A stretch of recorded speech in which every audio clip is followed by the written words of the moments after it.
Under the cold glow of palace chandeliers and the unyielding eyes of the press, the British monarchy has endured countless storms, but some strike with such precision, such venom, that they threaten to crack the very foundations on which the institution stands.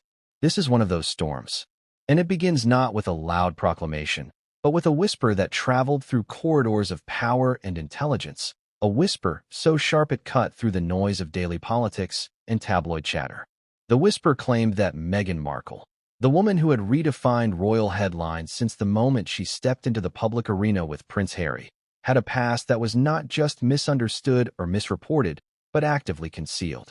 It was a past that, if proven, would not only shake her marriage to its core, but also raise questions that could haunt the royal family for decades.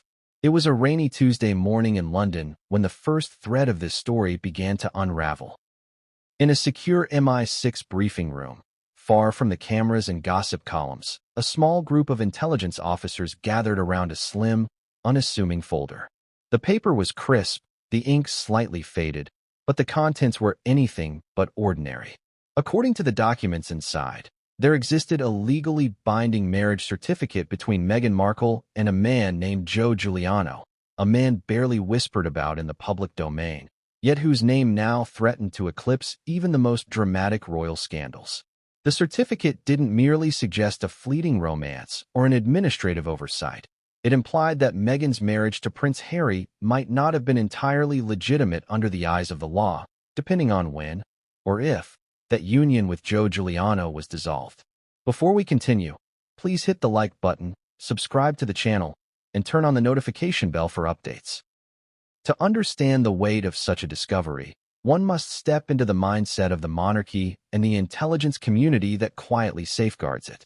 Royal marriages are not simply personal unions. They are political contracts, binding the crown to certain public images, cultural expectations, and even legal frameworks.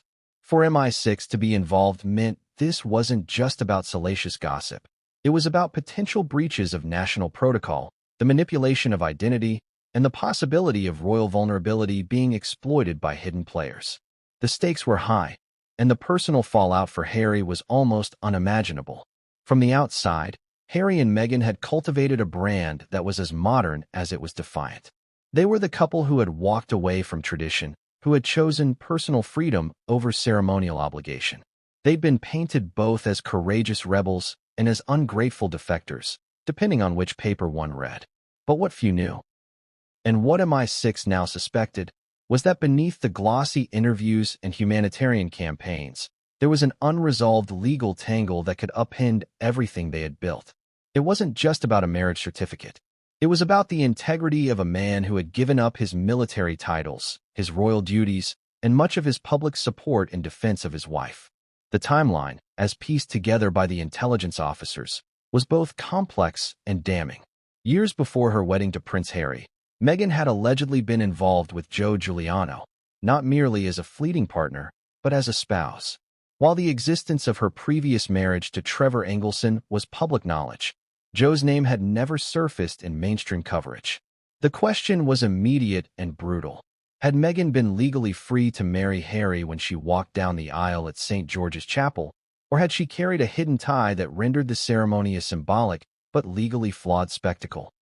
In royal terms, such an oversight wasn't a minor paperwork issue. It was a potential constitutional embarrassment. Inside Buckingham Palace, the whispers moved faster than couriers could deliver official memos. Aides exchanged glances in hallways, PR strategists huddled in discreet meetings, and phones buzzed with encrypted messages between senior advisors. For Harry, the first hints of this revelation came not from the newspapers, but from a tense conversation with a trusted source, someone who had enough credibility in intelligence circles to make even the most outrageous claim worth listening to. The source was careful, almost reluctant, to share what they knew, but the gravity of their tone was enough to make Harry's stomach tighten. There was talk of official documentation, of a man who had never spoken publicly, but whose legal connection to Meghan might still stand. There was even the suggestion that this information had been deliberately buried, protected by layers of misdirection and selective truth-telling. As Harry processed the claim, the emotional impact was swift and visceral. He had defended Meghan against accusations of deceit, opportunism, and manipulation from the moment their relationship became public. He had cut ties with lifelong friends, distanced himself from members of his own family, and faced an unrelenting media machine with a defiance that often bordered on recklessness. And now, if this was true, the very foundation of that loyalty was in question. Not because of what it meant for the crown, but because of what it meant for his own sense of truth. Meanwhile, outside the palace walls, the world was unaware of the quiet storm building within. Meghan continued her public appearances, her smile as polished as ever, her speeches touching on empowerment and resilience. But behind the scenes, she was said to be increasingly wary of certain conversations, avoiding topics that might drift too close to her past. The very mention of Joe Guiliano, in private, hushed tones, seemed to trigger a shift in her demeanor, as though the name carried an unspoken threat. In intelligence work, timing is everything. MI6 had not stumbled upon the marriage certificate by accident. The discovery was reportedly part of a broader investigation into foreign influences on royal figures, a routine yet sensitive operation designed to protect the monarchy from compromise. But the moment Joe's name appeared in the documents, the focus shifted sharply. Analysts began cross-referencing immigration records, public registries, and archived legal filings, looking for any sign of when, or if, Meghan had legally severed ties with him. Each missing piece of paperwork, each unexplained gap in the timeline, deepened the concern. The middle of this story is not a slow burn. It is a tightening spiral. The more the investigators uncovered, the more questions arose. Was Joe Guiliano complicit in keeping this quiet? Or was he simply a ghost from Meghan's past who had chosen silence? If Meghan had indeed married Harry while still legally bound to another man, what were the consequences? In the public sphere, such a revelation could be spun as a misunderstanding, a bureaucratic delay. But in royal terms, it was a scandal with the power to ignite constitutional debate, media frenzy, and political fallout. Harry's anger, when it finally broke through his usual restraint, was described by those close to him as a mix of betrayal and humiliation. This wasn't a tabloid hit piece he could dismiss. This was an allegation backed by the quiet weight of a national intelligence agency. And for a man who had always prided himself on protecting his family from what he saw as unjust intrusion, the irony was brutal. The intrusion now came from within the very system meant to protect him. As the introduction draws to a close, the stage is set for a confrontation that is as personal as it is public. MI6 holds documents that could change everything. Harry stands at the edge of a truth he never expected to face. Meghan, if the whispers are true, is balancing on the thinnest line between the image she has built and the past she has tried to keep in shadow. And somewhere, Joe Guiliano, the man at the center of this buried chapter, remains silent, his role in the unfolding drama still undefined. The world doesn't yet know the details, but it will. And when it does, the fallout will not be measured in headlines alone, but in the very fabric of trust between two of the most scrutinized people on the planet. It began, as many of MI6's most consequential operations do, with something seemingly small and unremarkable. A flicker of data on a secure network, a red flag file quietly moving across encrypted channels. It was not labeled with Meghan Markle's name. It was not even obviously connected to the royal family.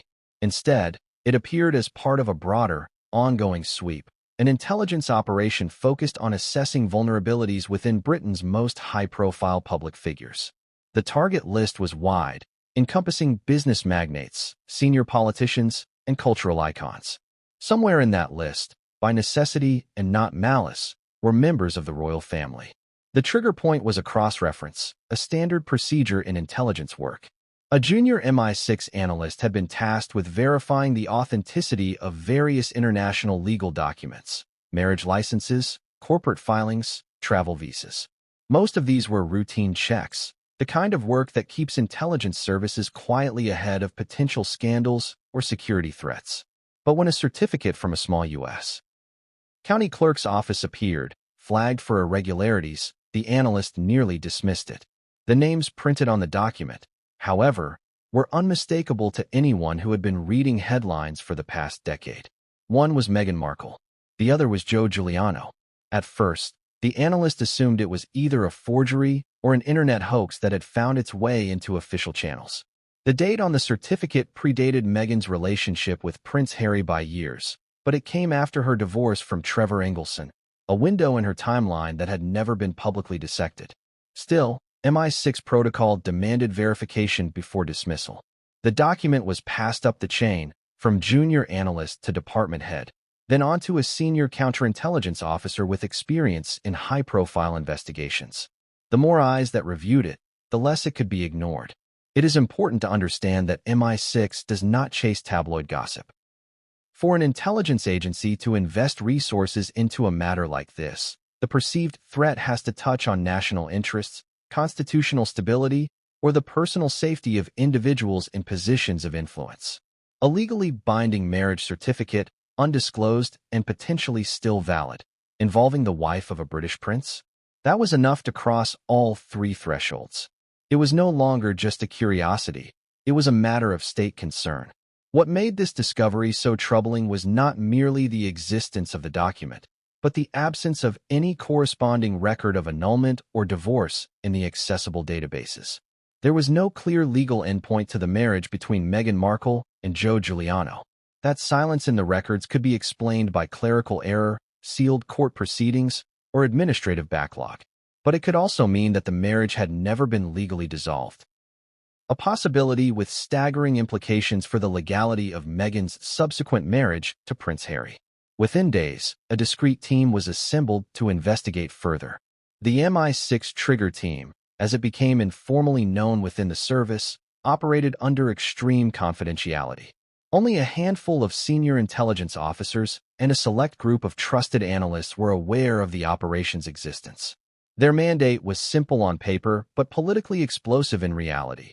Confirm or debunk the validity of the marriage certificate, establish the legal status of the union, and assess any potential risk to the monarchy. To carry out this mandate, the team adopted a dual-track approach. On one track, they focused on the paper trail, pulling official records from U.S. county courthouses, examining notarized affidavits, and requesting information through diplomatic backchannels. On the other, they began to piece together a human narrative, locating witnesses, acquaintances, and anyone who might have first-hand knowledge of Meghan and Joe's alleged marriage. The paper trail proved surprisingly resilient. The certificate itself checked out under multiple forensic tests. The ink, paper stock, and seals matched what was used by the issuing authority at the time. The officiant's signature belonged to a real person who had conducted numerous marriages in that jurisdiction.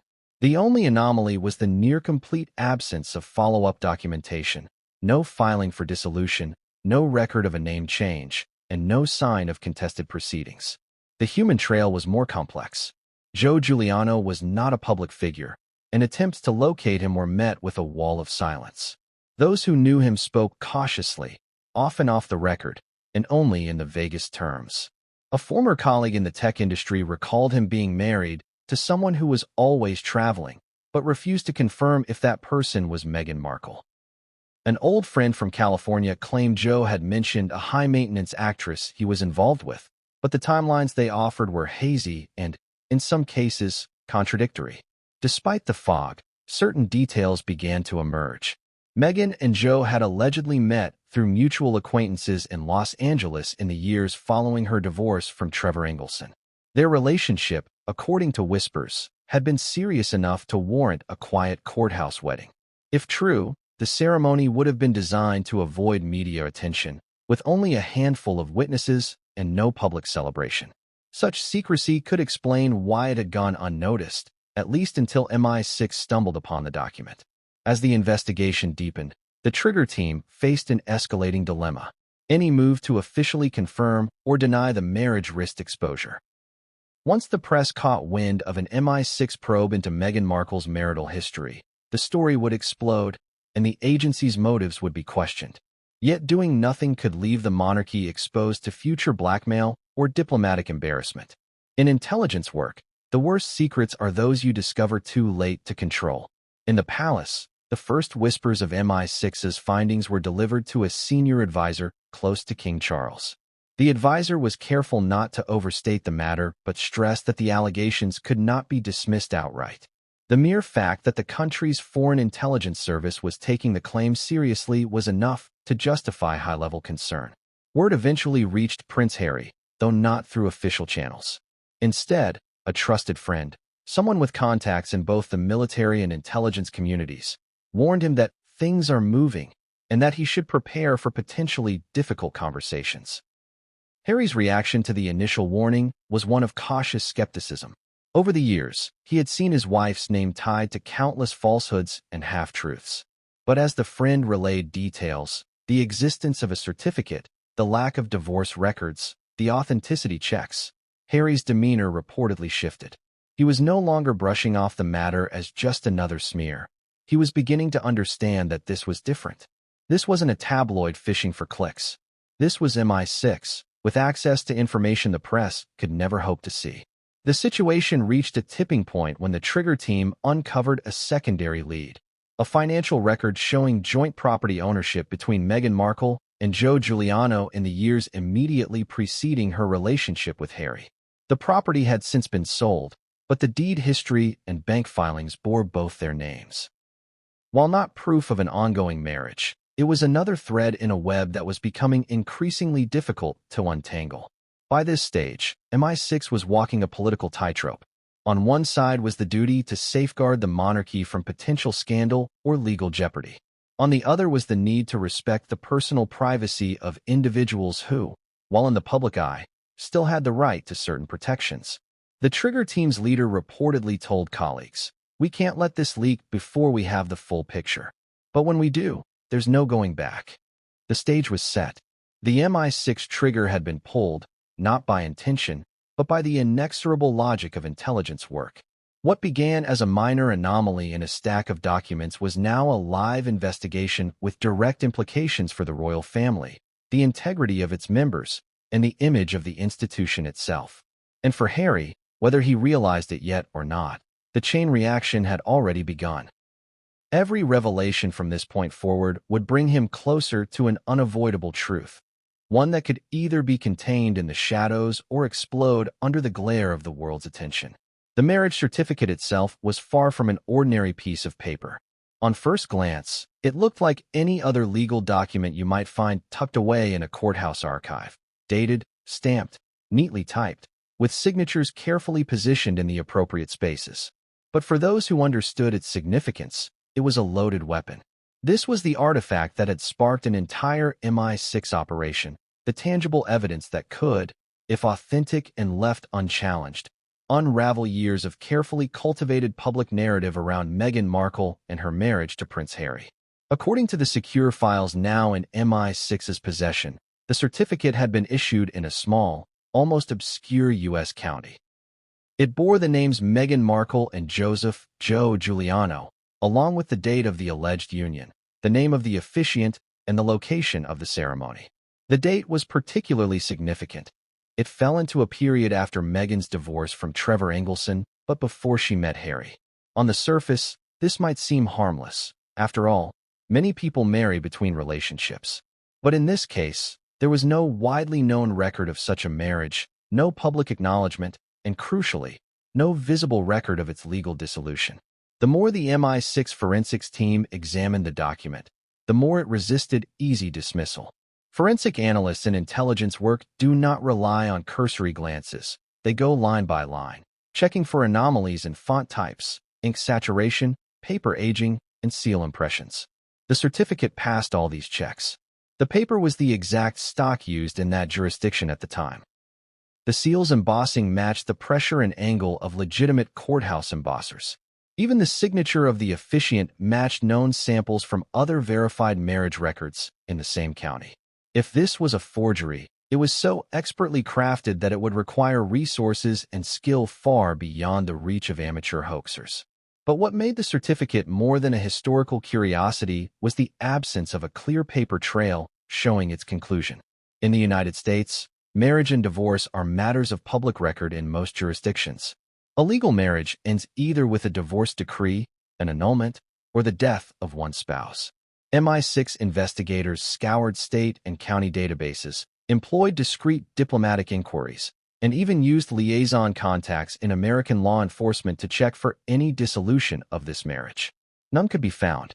The trail went cold after the issuance of the marriage certificate, as though the union had simply slipped into a legal limbo. This legal limbo was where the implications grew dangerous. If Meghan had married Prince Harry while still legally married to Joe Guiliano, it could render the Windsor wedding a non-binding ceremony in the eyes of certain laws, a symbolic gesture rather than a fully legal union. While the public might dismiss this as a technicality, within the realm of royal protocol and constitutional law, such a discovery would be nothing short of explosive. It would raise immediate questions about the legitimacy of Meghan's royal status, her eligibility for titles, and even the validity of decisions made jointly with Harry in official capacities. MI6's internal reports on the certificate included an attachment detailing how this scenario might play out in public and political arenas. The best-case projection involved rapid legal clarification, perhaps with retroactive validation of the royal marriage through proper channels. The worst-case scenario envisioned media outrage, parliamentary debate, and calls for public funds spent on royal ceremonies to be accounted for. The optics alone would be catastrophic. Headlines blaring "royal marriage void" would dominate news cycles across the globe. The palace, for its part, had not yet been presented with the physical document when these discussions began. MI6 knew that once the certificate reached royal hands, it would be impossible to control the narrative. Intelligence officers debated internally whether to brief Harry first, out of respect, or to approach senior palace officials who could manage the fallout in a more strategic manner. There was no easy answer. The decision carried both personal and institutional risks. From a purely operational standpoint, the certificate's chain of custody was meticulously documented. MI6 could account for every moment from the time it was retrieved from the courthouse archive to its secure placement in an intelligence vault. This chain was vital, because if the document ever became public, its authenticity would be challenged immediately, and any mishandling could be construed as tampering. The agency understood that without airtight provenance, the certificate's credibility would collapse under the inevitable legal and media scrutiny. The question of how such a certificate had remained hidden for so long was another mystery. The ceremony itself appeared to have been deliberately discreet. A courthouse wedding with minimal witnesses, no photographs in the press, and no social media traces. Joe Guiliano, unlike Meghan's other known partners, was not a public figure, and his life was largely absent from the internet. The lack of public record could be attributed to a calculated effort by both parties to keep their union private. In ordinary circumstances, such privacy might be respected. But when one party later marries into one of the most scrutinized families in the world, those private decisions take on a different weight. Intelligence sources who had reviewed the certificate remarked on one particularly intriguing detail. The officiant's name was tied to several other quiet, high-profile marriages in California, including unions involving celebrities who later went to extraordinary lengths to erase or seal those records. This suggested that the officiant operated in circles where discretion was paramount and that the ceremony may have been arranged specifically to avoid media detection.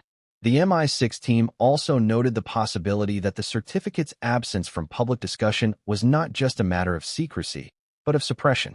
Certain records in the issuing county's archives appeared to have been moved, reclassified, or made inaccessible without judicial approval.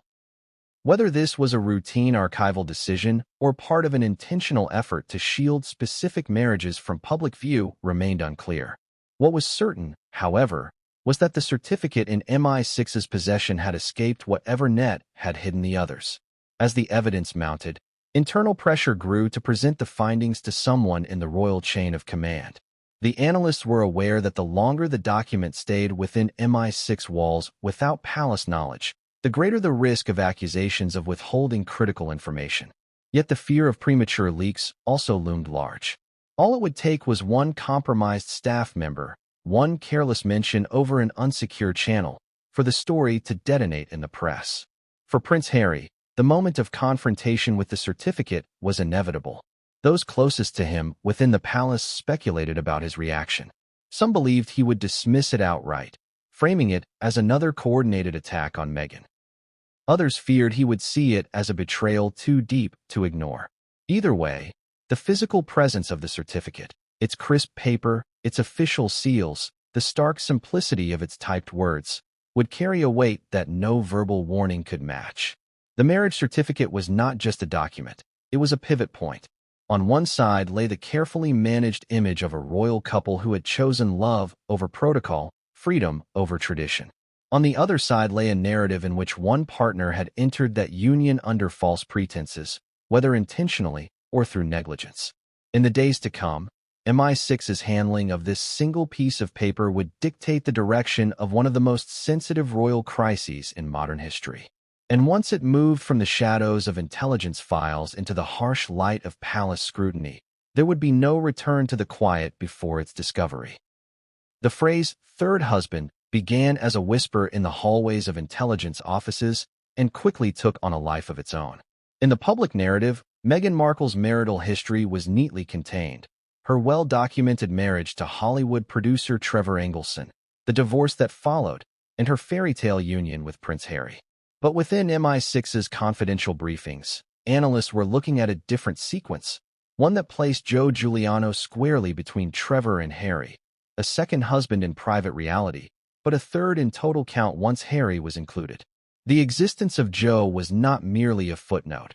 It reframed Meghan's personal timeline and cast fresh shadows over decisions and events once assumed to be straightforward. The term itself carried implications far beyond simple arithmetic. For the monarchy, the revelation that Meghan had allegedly been married twice before Harry was not just a matter of curiosity. It fed into a dangerous narrative about transparency, truthfulness, and the extent to which the royal family had vetted her background before allowing her into the fold. For MI6, the third husband label triggered deeper lines of inquiry.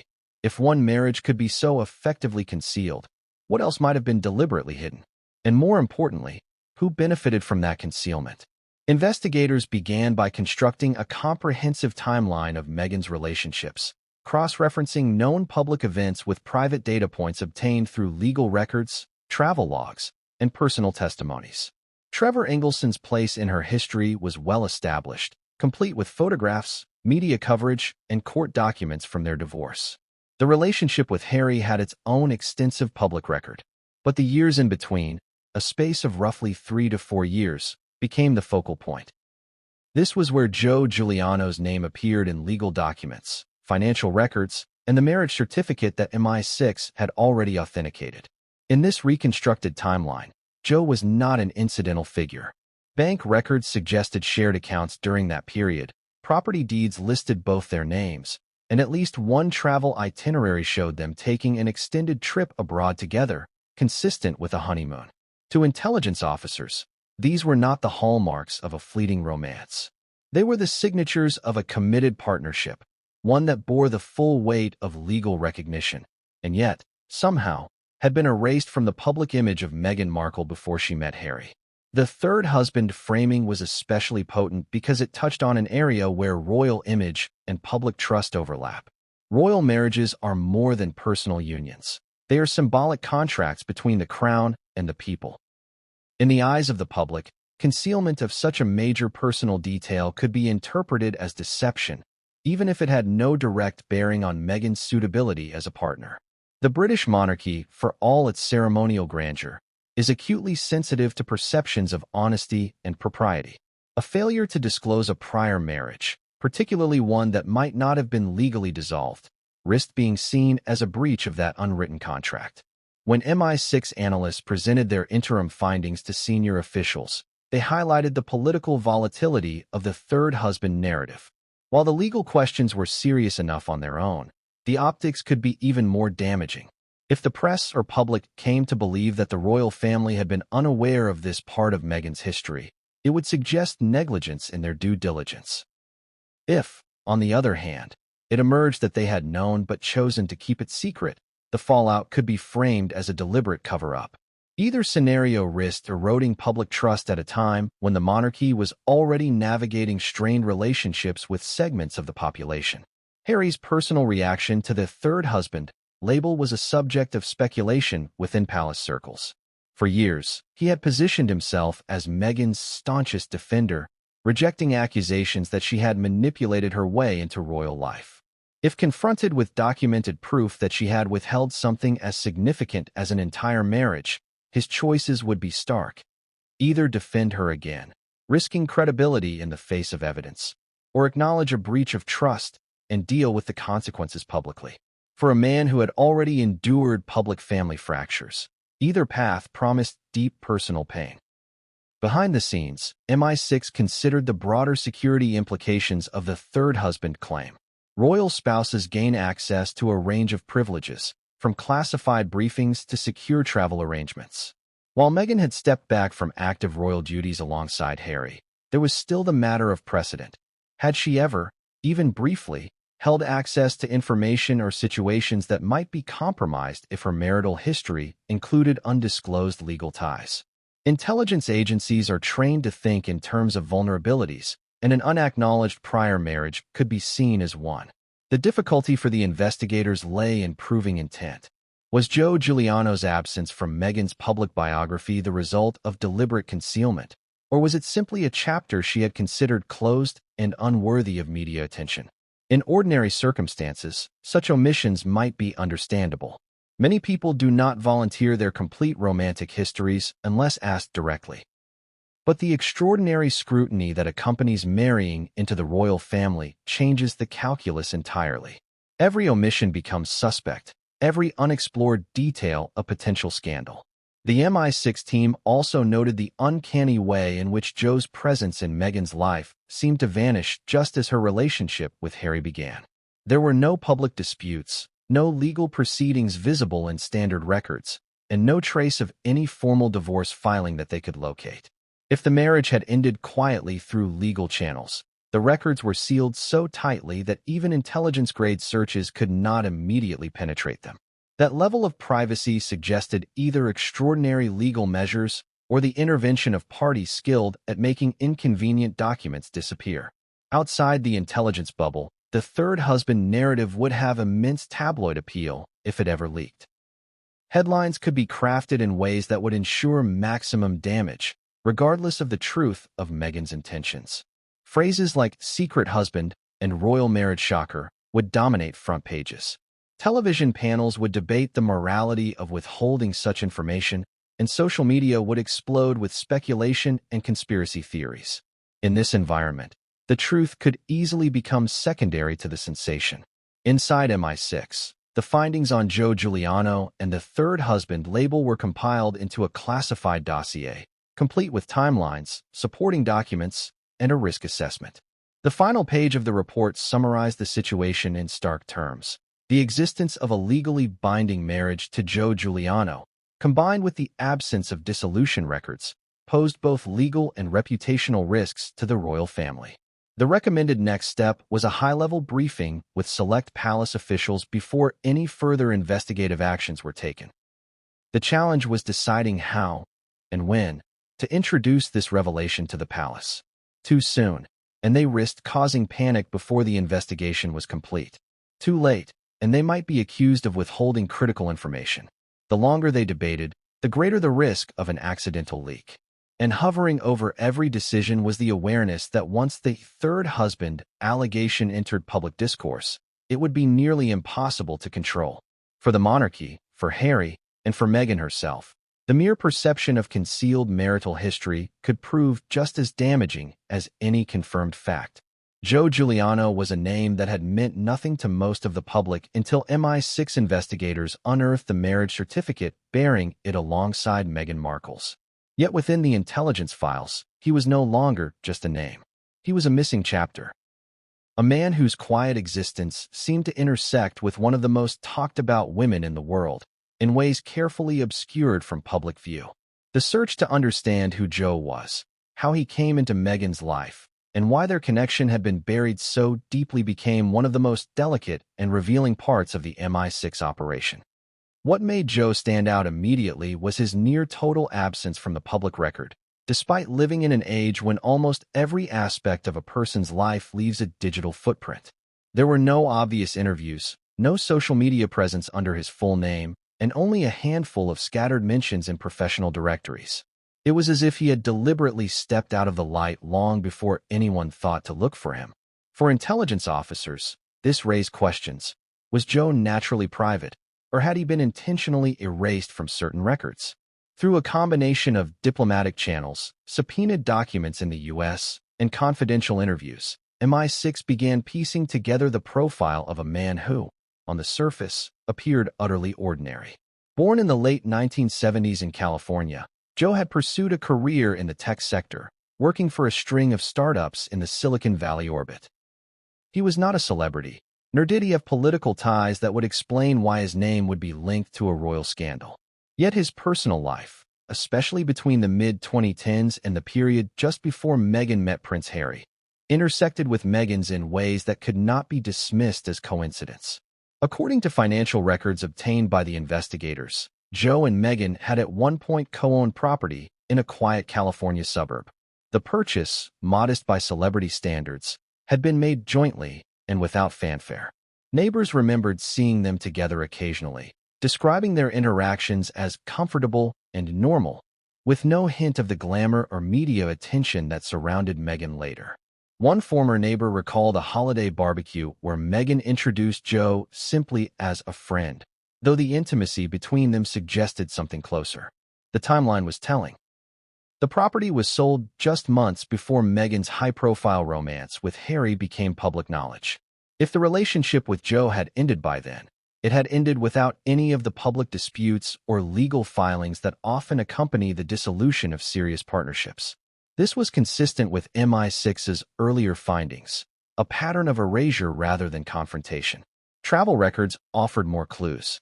One particularly significant trip caught the attention of the intelligence team. A 2-week stay in Europe during the same year the marriage certificate was dated. Flight manifests showed Joe and Meghan traveling together, using the same return itinerary, and checking into a luxury hotel in Italy under a reservation that combined their surnames. For analysts, the use of a joint booking hinted at a relationship more substantial than friendship or casual dating. To the outside world, however, this period in Meghan's life remained unreported, overshadowed by her acting career and later her humanitarian work. Interviews with individuals who had known Joe in his professional life painted him as intelligent, reserved, and meticulous. He was not prone to gossip, and he guarded his personal affairs closely. One colleague described him as the kind of guy who could be standing next to someone famous and you'd never know they were together because he just blends into the background. This discretion may have made him an ideal partner for someone like Meghan during a period when she was navigating both her career ambitions and her private relationships. But as MI6 dug deeper, they found inconsistencies, small, almost imperceptible gaps in the official record. Tax documents, for instance, showed shared addresses over multiple years, but no corresponding leases or mortgage filings under Meghan's name during certain intervals. It was as if parts of her financial and residential history had been selectively untethered from his, leaving only fragments for investigators to piece together. In intelligence work, such gaps often indicate deliberate cleansing of a paper trail. Why, then, had Joe never spoken publicly? Theories within MI6 range from the benign to the strategic. Some believe Joe had no interest in courting publicity and simply wished to move on with his life. Others speculated that there may have been agreements, legal or otherwise, to ensure his silence, particularly once Meghan's engagement to Prince Harry was underway. While no such agreements surfaced in the initial investigation, the absence of public comment from someone with such a direct connection to Meghan during that critical period was, at minimum, unusual. A more sensitive theory was also considered. That Joe's silence was part of a broader understanding between him and Meghan, perhaps involving unresolved legal matters related to their alleged marriage. If the marriage had never been formally dissolved, speaking publicly could have opened doors to legal challenges or unwanted scrutiny. Conversely, remaining silent allowed both parties to maintain their separate lives without forcing the issue into public view. For MI6, understanding Joe's role was not merely about satisfying curiosity. If Meghan's past with him had been intentionally concealed, the concealment itself was a vulnerability. In the realm of state security, vulnerabilities can be exploited by foreign intelligence, by hostile media, or by individuals seeking leverage. A person with as close a connection to Meghan as Joe could, under the wrong circumstances, become a point of pressure. Whether or not Joe had any intention of exploiting such a position was irrelevant. The mere potential made it a concern. As the intelligence profile on Joe expanded, it became clear that his connection to Meghan was more than a fleeting overlap. They had shared a home, finances, and international travel. They had legal ties in the form of property ownership and, most significantly, a marriage certificate that no one outside of a secure intelligence vault had seen until now. Yet all of it had been absent from the public narrative of Meghan's life. By the time MI6 finalized their report on Joe Guiliano, one conclusion was unavoidable. He was the hidden link in Meghan's personal history, the man whose name had been quietly excised from the story told to the public and perhaps even to some within the royal circle. Whether his absence from that story was the result of mutual agreement, calculated strategy, or sheer coincidence remained uncertain. But his existence, and the depth of his connection to Meghan, was now an undeniable part of the intelligence community's understanding of the situation. For Prince Harry, the moment when Joe's name would be placed in front of him was inching closer. And when it came, it would not be accompanied by rumors or half-truths, but by a meticulously documented file containing the kind of evidence that could not be waved away. For the monarchy, the question would not simply be who Joe Guiliano was, but why his connection to Meghan had been hidden for so long, and what it meant for the story they had all been told.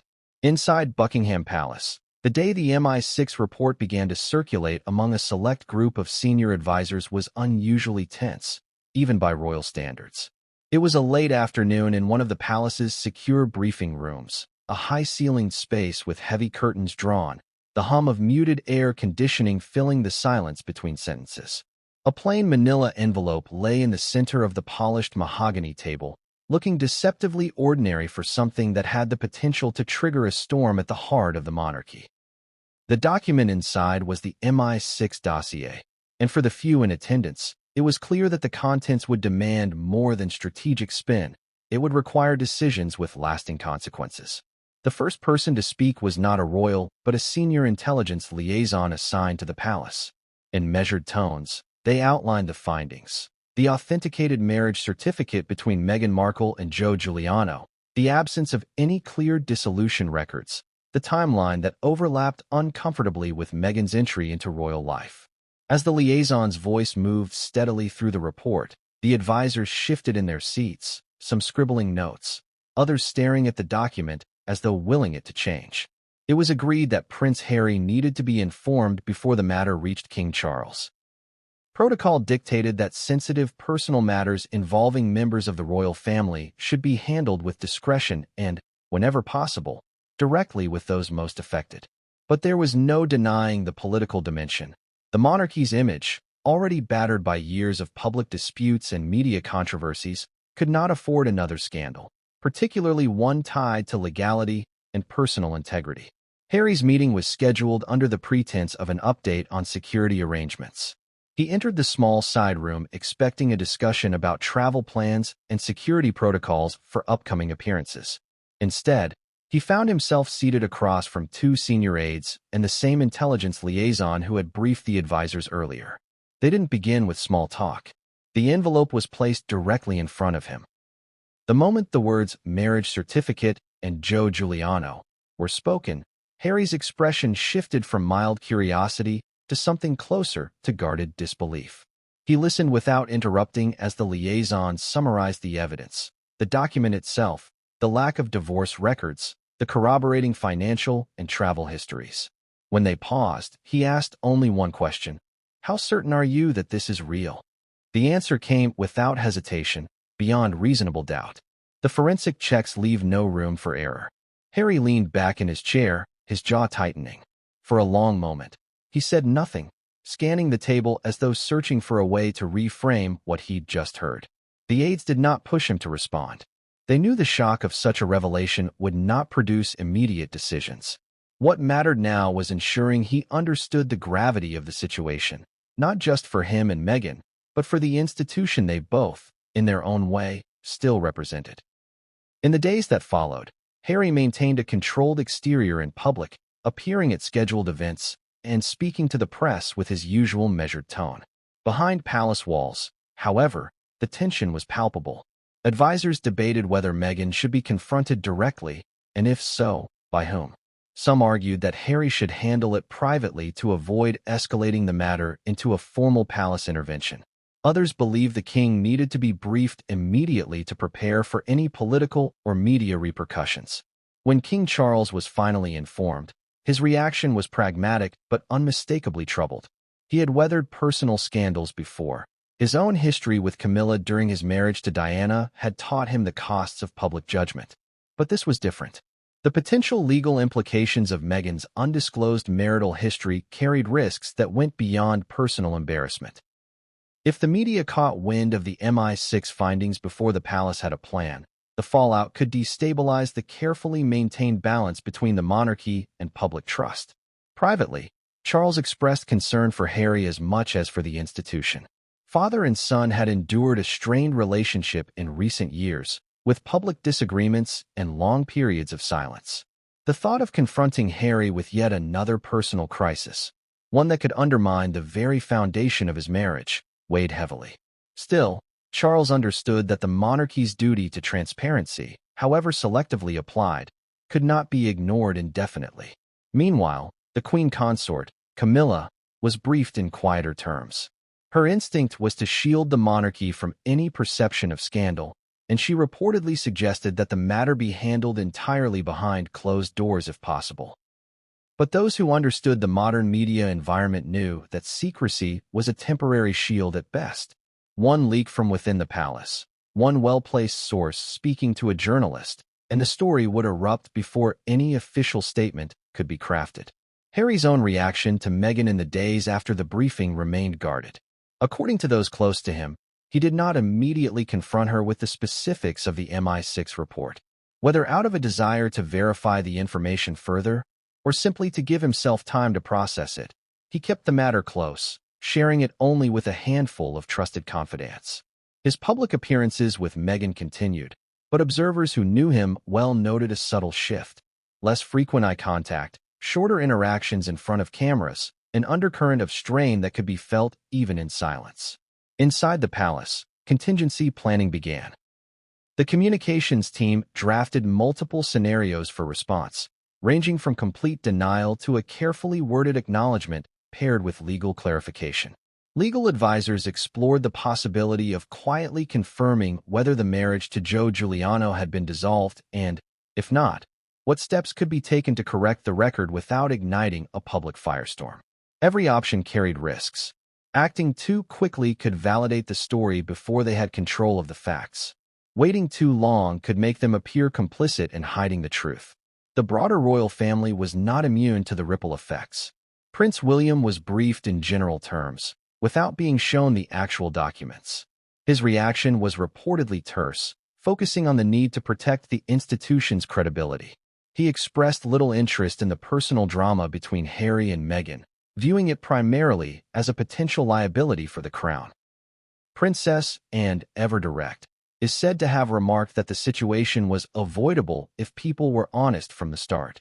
By the end of the first week after the MI6 report's arrival at Buckingham Palace, the mood among senior royals and advisors was one of cautious containment. They had the facts, they had potential strategies, but they also had a deep awareness that in the age of instant communication, control was fleeting. One phone call, one intercepted email, one insider deciding to speak to the press could unravel even the most carefully constructed defense. For Harry, the weight of the knowledge was becoming harder to carry in silence. Whether out of loyalty, love, or a desire for self-preservation, he had not yet decided how, or if, to confront Meghan with what he knew. But the palace understood something he perhaps did not. The clock was already ticking, and once the public learned of Joe Guiliano and the marriage certificate, the reaction would not be measured in weeks or months. It would be measured in hours, and the palace's ability to shape the story would diminish with every passing minute. When word of the MI6 discovery reached Meghan, it did not come in the form of a formal briefing or a direct confrontation from Prince Harry. Instead, it arrived as a rumor. a carefully chosen leak from someone in her outer circle who had heard enough to know that something serious was unfolding behind closed doors at Buckingham Palace. The warning was vague at first, hinting only that they're looking into Joe and that documents have surfaced. But for Meghan, the mention of Joe Guiliano's name was enough to send a current of cold recognition through her. She understood instantly that the delicate balance she had maintained between her private past and her public narrative was in danger of collapsing. Her initial reaction was not panic but calculation. Meghan had navigated the ruthless politics of Hollywood and the ferocious scrutiny of the British press. She knew the first rule of surviving a scandal was to control the frame of the story before someone else did. Within hours, she began contacting her most trusted PR advisors, not to confirm the specifics of what the palace or MI6 had found, but to start building a narrative that could deflect, minimize, or outright dismantle whatever might come to light. The first move in Meghan's counter-narrative was to seed doubt about the credibility of any potential evidence. She understood that in the court of public opinion, perception often outweighed proof. If she could get ahead of the revelation by framing it as yet another example of the relentless smear campaigns she and Harry had endured, she could at least plant the seed of skepticism in the minds of her supporters. Her team drafted talking points emphasizing her history of being targeted by false stories, the repeated leaks from palace insiders hostile to her, and the convenient timing of such rumors surfacing when she and Harry were pursuing new projects outside royal influence. But Meghan also knew that an outright denial, delivered too forcefully, could backfire if the documents were ever made public. So her strategy included a contingency. If the certificate emerged, she would frame it as a harmless misunderstanding, a short-lived, barely formalized arrangement from years ago that had ended quickly and quietly. In this version of events, Joe Guiliano would be recast not as a hidden spouse, but as a fleeting chapter in her life, one unworthy of public attention. The emphasis would be on how irrelevant it was to her life now, and on the supposed bad faith of those dredging it up. Behind the scenes, Meghan's legal team began quietly exploring whether there were any pathways to seal, discredit, or reinterpret the records in question. They looked into privacy laws in the jurisdiction where the marriage certificate had been issued, examined the rules around sealed court filings, and investigated whether any procedural irregularities could be cited to undermine the document's legal standing. Even if they couldn't erase the paper trail, they might be able to cast enough procedural doubt to muddy its waters in the press. One of the most delicate elements of Meghan's counter-narrative was deciding how, or if, to involve Joe Guiliano. Contacting him directly carried enormous risk. If he was cooperative, he could corroborate a carefully curated version of events. But if he felt cornered or resentful, he could contradict her publicly, shattering any defensive story she tried to build. In the end, her team opted for indirect outreach through intermediaries, testing the waters to gauge his disposition without alerting him to the full scale of what was at stake. At the same time, Meghan leaned into her most reliable asset, her public persona as a wronged outsider. In private conversations with allies and the media, she began to frame herself as the target of a coordinated effort to discredit her at a moment when she and Harry were building an independent brand. She hinted at shadowy forces within the palace who resented her influence, painting the investigation into her past as less about truth and more about punishing her for stepping outside traditional royal boundaries. These hints were carefully phrased, offering just enough intrigue to keep sympathetic journalists interested without revealing the full nature of the threat. Social media became another weapon in her strategy. Posts highlighting her philanthropic work, her advocacy for women, and her role as a mother were pushed into the public eye with renewed vigor. The idea was to surround her image with positivity and moral authority, making it harder for negative stories to gain traction without appearing mean-spirited or politically motivated. Her allies began reposting old interviews where she had spoken about resilience and overcoming adversity, subtly reinforcing the narrative that she was once again being tested by unfair circumstances. Meanwhile, inside the palace, there was a noticeable shift. Certain staff members began to suspect that Meghan knew more than she was letting on. Her sudden uptick in public engagement, her carefully chosen appearances, and her increasingly controlled demeanor suggested a woman preparing for a fight rather than being blindsided by one.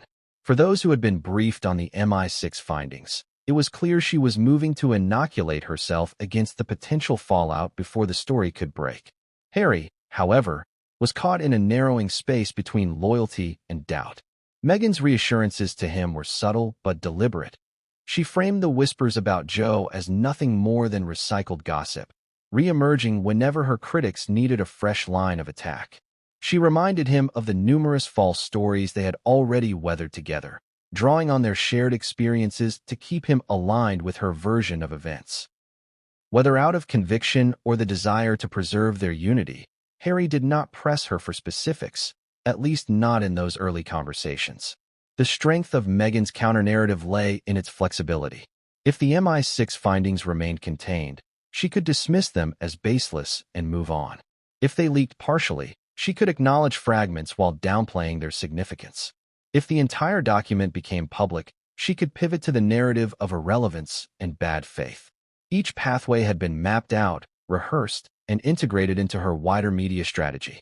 In the days and weeks following her first awareness of the investigation, Meghan's public appearances took on a sharpened quality. Her speeches leaned more heavily into themes of truth and justice. Her interviews became subtly combative when addressing the subject of media ethics, and her body language in public with Harry was deliberately warm and united. The goal was to present an image so coherent and consistent that any attempt to challenge it would feel jarring to her supporters. Yet beneath the surface, those close to the palace understood that Meghan's counter-narrative was not just a shield, it was a gamble. It depended on controlling the pace and scope of disclosure, something that could be undone in a moment by an unexpected leak, a whistleblower, or a public statement from Joe Guiliano himself. MI6 still held the original documents, and the palace still controlled how, and when, to act on them. The question was no longer whether Meghan was preparing for a fight, but whether the fight would come on her terms or theirs.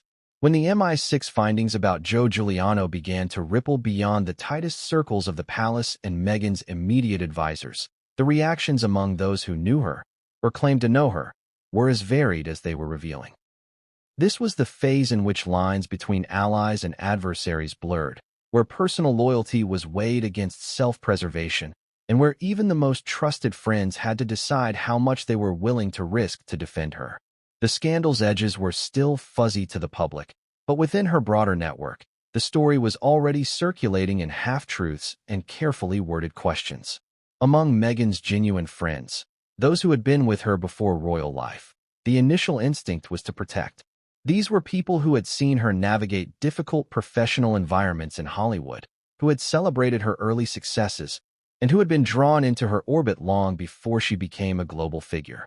For them, the idea of her being deliberately deceptive about her past was difficult to reconcile with their personal experiences. Yet even in these circles, there was unease. A few of them had vague memories of a man named Joe. A quiet presence at gatherings, someone who seemed more comfortable on the periphery than at the center of attention. They hadn't thought much of him at the time, but now, with his name surfacing in the context of a hidden marriage, those memories took on a new sharpness. Some of Meghan's older acquaintances, particularly from her acting days, took a more pragmatic view. They knew how fiercely competitive and image-conscious the industry was, how personal details were often curated or omitted entirely to maintain a certain persona.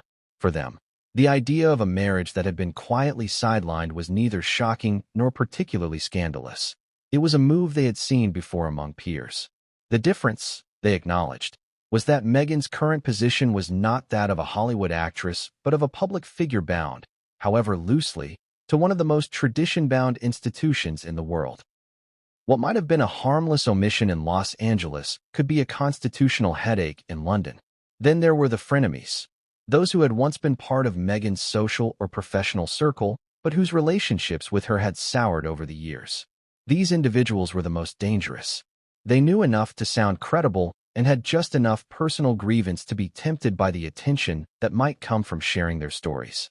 Some of them began speaking to reporters off the record, dropping hints about mystery years in Meghan's timeline and suggesting that she had always been careful about controlling her image. They didn't need to produce hard evidence. The mere suggestion was enough to keep the story alive and media circles hungry for any new angle.